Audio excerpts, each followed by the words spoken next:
Hello again, Jack on the clock with more with more Mega Man and Java Island by Ananda's tune. It's time to take on Bubble Man. And, well, we briefly saw part of this stage earlier.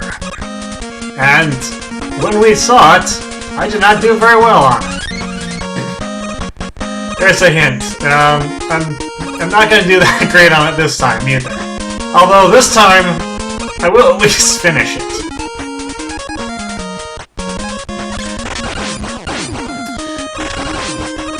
Anyway, I still haven't learned how to deal with those crabs properly.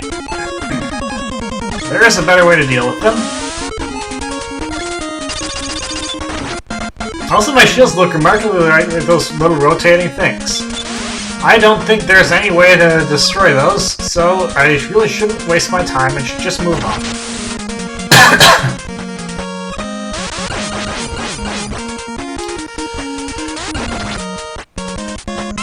Now, I'm going to get in trouble again, because of spikes.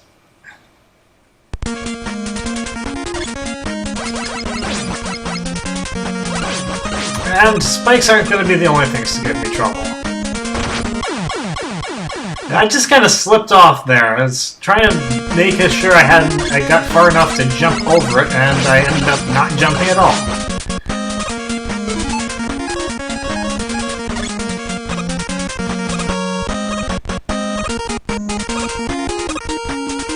Practicing evasion,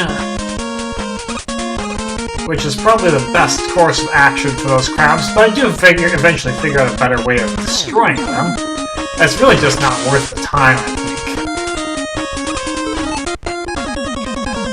So, am I finally going to get past this room? Am I going to destroy my enemies and bypass the spikes and get down to the next area? Well, no, not this time. It's gonna take a few more lives.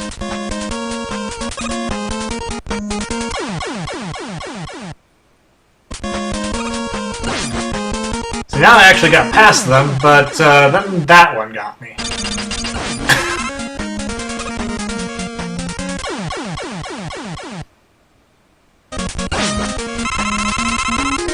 And yeah, the shield, really good against the crabs. Very effective. I say let's stick with it. I don't know why I'm going up there other than just wasting time and fulfilling my typical I must destroy everything possible motif, I guess. And as you can see me using the momentum reset exploit, I get a lot of mileage out of that in this stage. Once I actually figure out that I can... that's a super helpful thing, I could have used it even there. I just don't think about it all that much. But that is a really good way to save yourself from some of the gaps. Falling down? Don't think you're gonna make it? Reset your vertical momentum, and you might just stand a chance. That is a trick I've seen people who blitz through these games do. I may have messed up there.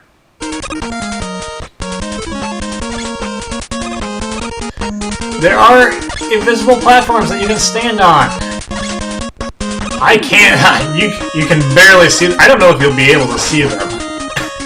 They're like little dots. That's all you can see.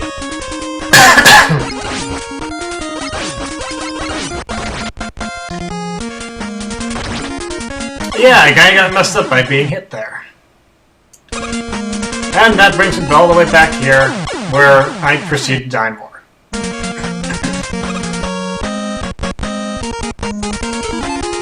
One more here for good measure.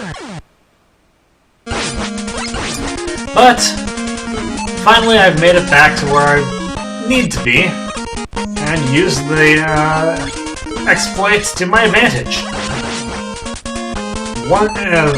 once in a blue moon, I will be smart enough to take advantage of something like that. Sure, you might call it cheating, but you know, it's part of the game's engine.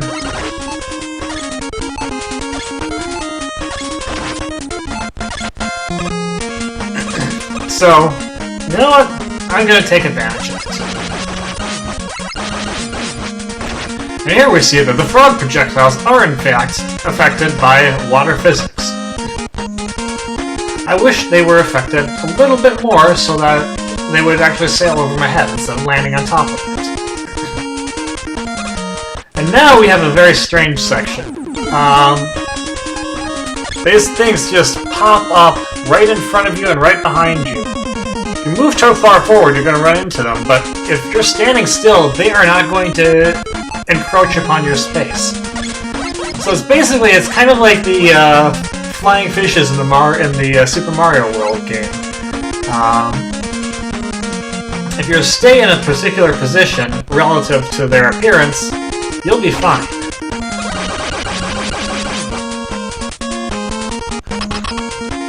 I don't know what an anti-student did to make those, because they're, as far as I can tell, there's no analog for them in the original Mega Man 2.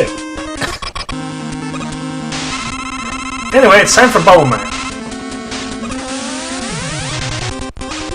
Bubble Man is kind of pretty much just Bubble Man, except he swims a little bit faster. He also doesn't like your speed. Your speedy weapons.